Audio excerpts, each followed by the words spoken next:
Hey guys, what's going on and welcome back to Tenerife. Two massive games for you today. Barcelona in the league, Man United in the knockout round of the Champions League. Tiny bit of transfer news to get you caught up on. See you in a moment.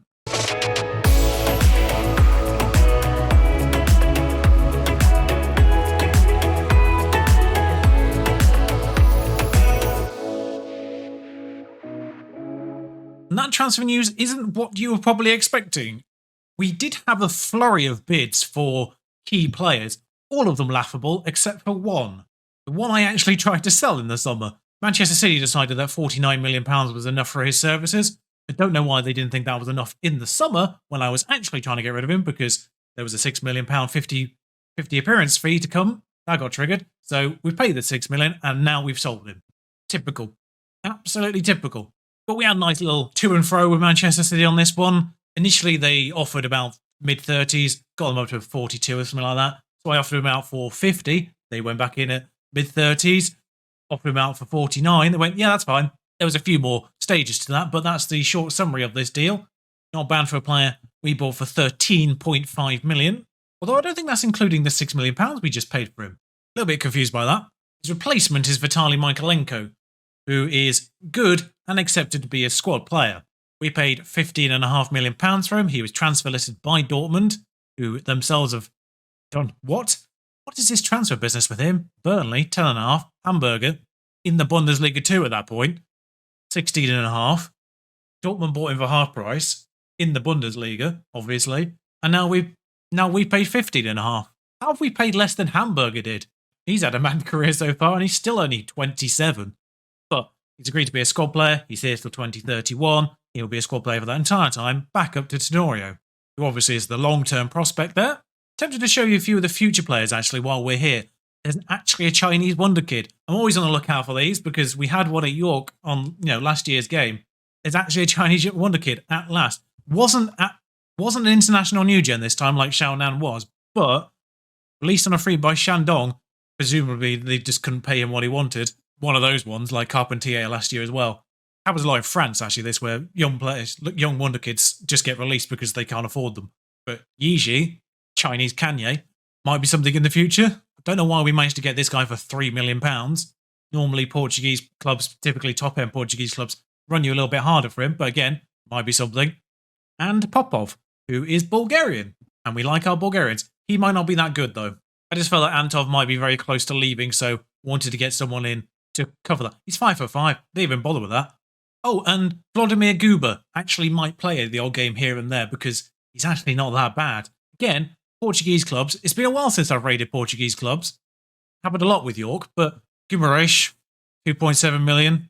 Again, not sure how we've got away with this. But between Antov being possibly about to go, I thought, let's get in a Bulgarian midfielder. And with Quiros already on, let's get a Portuguese central defender. So spiritually, it feels like they're still going to be here. This guy might actually be something. There's a weird thing going on with Ukraine and Portugal, though. There's a fair few of Ukrainian Portuguese players. He's just the best of them. He's not the only one. Actually, there's one that's already developed. I think he's at Porto. But we play Barcelona, who currently sits second. We are 13 points clear. We're on course for unbeaten. I've not said it yet, because that will jinx it. But 2 games drawn, 23-1. Beat Real Madrid 3-0 quite recently. There was a brief moment of panic, actually, all the way back here with his Spallis. 81st minute equaliser. Has been a long time since I've seen you, of course. That was the Chelsea match back here. We did actually lose a game in all that, but it was the Super Cup, and I don't care. But the good news is, Maxi Gomez has got over himself, and he's scoring again. He's in the first team again, as a result. We are about to play Valencia, £5 million for his services for 50 games. But this will be the lineup against Barcelona. We are obviously at their place for this one. Ed Lair's unhappy because he wants a new contract. He won't agree to be a squad player. It's an awkward situation in that spot right now, but Christensen in goal, Tenorio at left back, Harwood left centre back. Picard was one of those players who had a bid. It was laughable. It was about 40 million. He's worth 59 as is. And obviously our valuation is even higher. Bermudez at right back, McDonald, Valverde, Faisal. Kept getting loan bids from Hertha Berlin. Don't know what was going on there. Grealish. Merckx needs to be on the right-hand side. I think he had a laughable bid from... He had an even more laughable bid from Liverpool, I think it was. It was about mid-30s. Valued at 66, of course, and worth even more. Realistically, and Maxi Gomez up front. There was a third player who had a bid, and I can't remember who it was now. Dimas Lopez, that was the one, who is developing, of course. Still 20, still got potential, apparently. Might need to start playing a bit more, considering the fact he is 20 already. Not for this game, though. But as you can see, Maxi Gomez up to 22 goals, Grealish up to 7, Merckx up to 6, Faisal's up to 12 goals now as well. He had a bit of a rough patch. May recall from a previous episode. I did call that out. Of course, our former player that we loaned in from Barcelona, Nico, is now a definite starter for them. He has developed wonderfully. He is surrounded by other competent players and Tarek Lamptey. It's not a slight on Tarek Lamptey, he's just not that good in game. He's just fast. That is a defensive formation. Good God. Oh, Real Madrid sacked their manager, by the way. It's not unsurprising. That manager who we faced up against at the beginning of this season, who was playing the bizarre formation with Real Madrid, yeah, he's been let go. Real Madrid are currently 11th. How far off the relegation are they? Ilias puts the ball in. It's not really dealt with. Jesus now. They've got Jesus and Rodri. They've raided Manchester City at some point.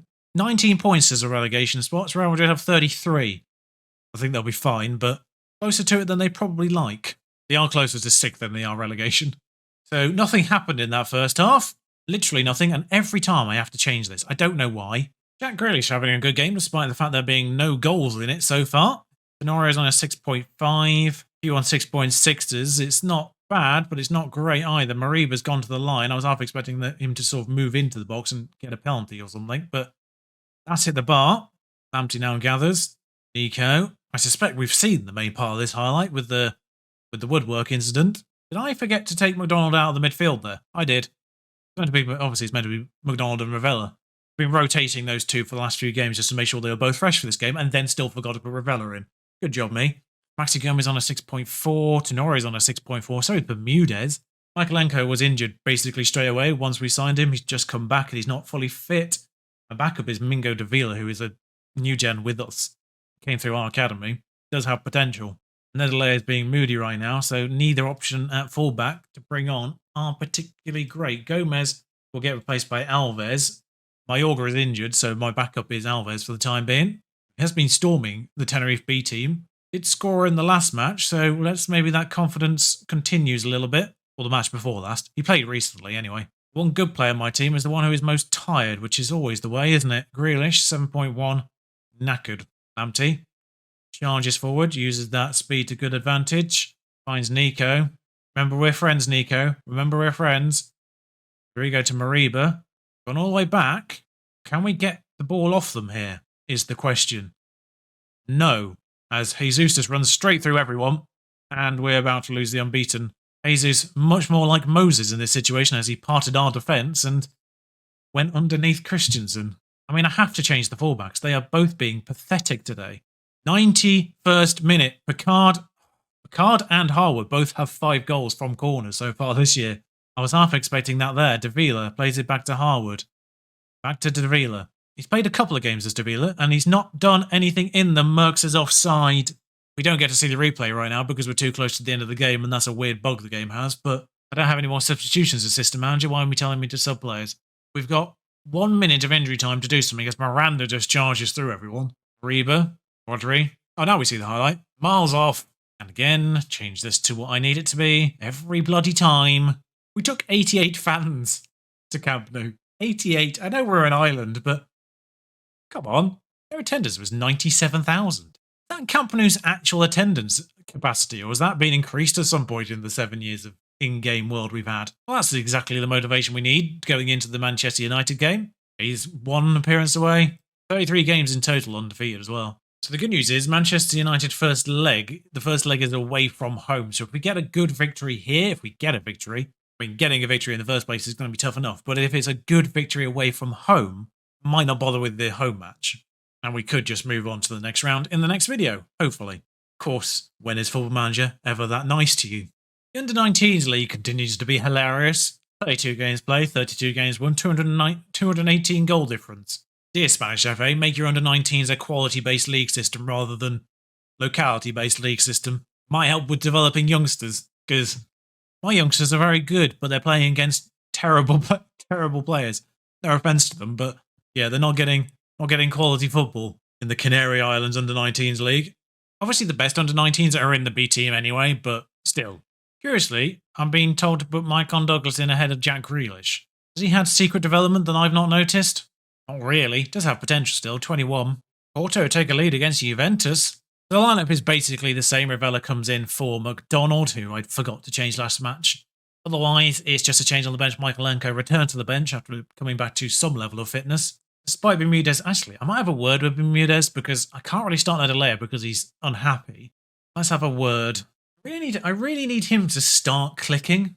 Don't know why right back's been so problematic for me. I like playing Kurt Zuma at right back. Just told my team we've got nothing to lose here other than, you know, a knockout match. I got drawn in by the assistant manager's recommendation for once. And they've got Hanus on the bench. Don't know what happened to Obregon. Did they sell Obregon and get Hanus as a replacement? Because that's a bizarre coincidence if they did. Replacing one Tenerife man with another.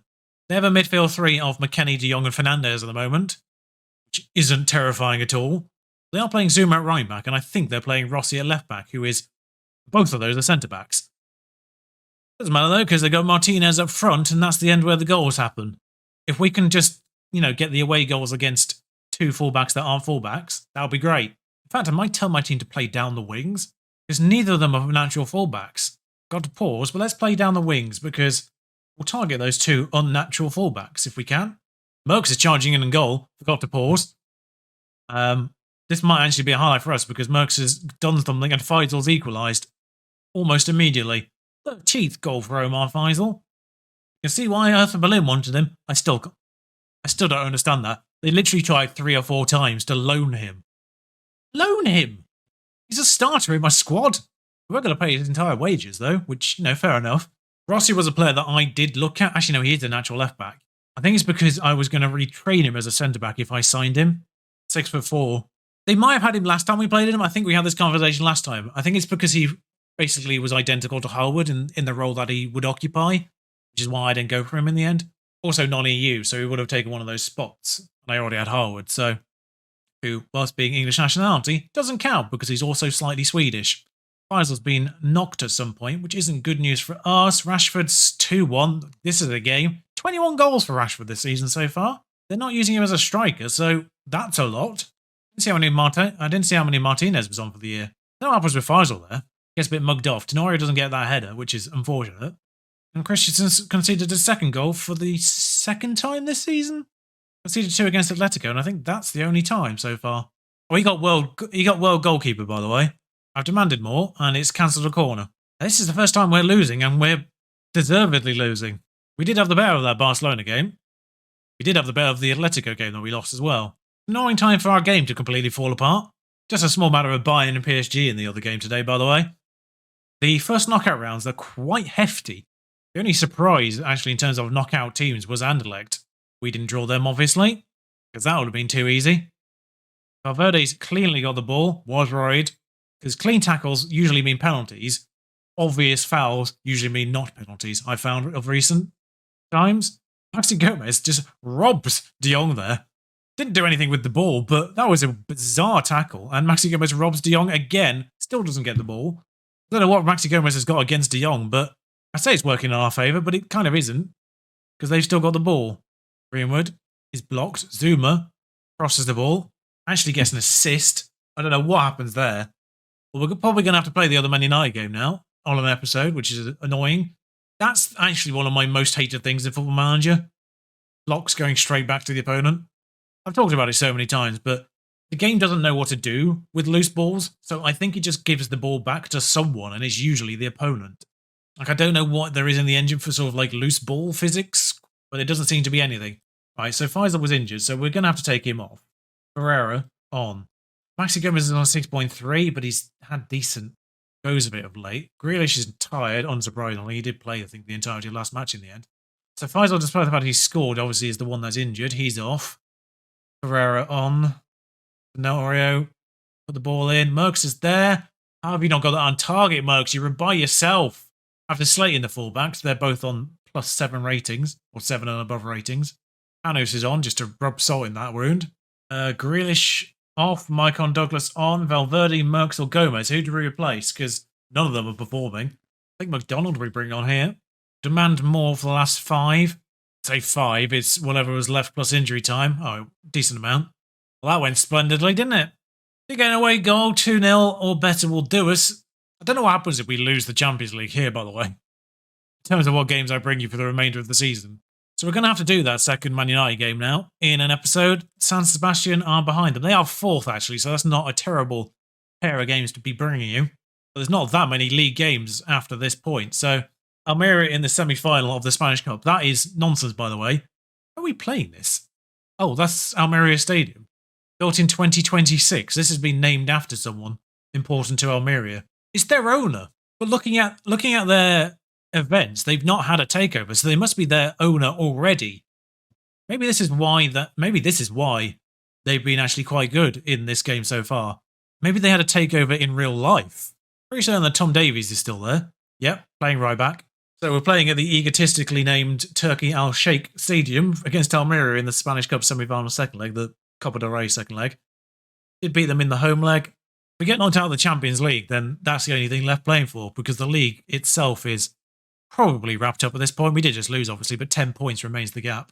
So I'll see you for Man United once again. San Sebastian are in fourth. We'll do them alongside it. Hopefully we can turn this around. Otherwise, it's going to be slightly underwhelming this season. Until next time, ta-ra.